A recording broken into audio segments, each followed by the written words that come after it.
You are asked to delete this row. So what you have to do?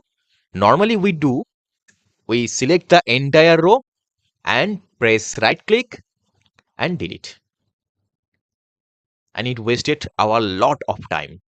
So dear friends, in this video, I will show you how to remove blank rows very easily.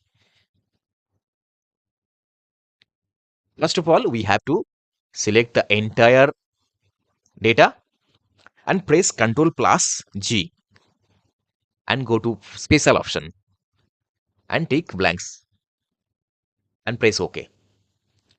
And now we press Ctrl minus and select entire row and press OK. There you go. So dear friends, how was the tricks? If you really like this video, please like, comment and share.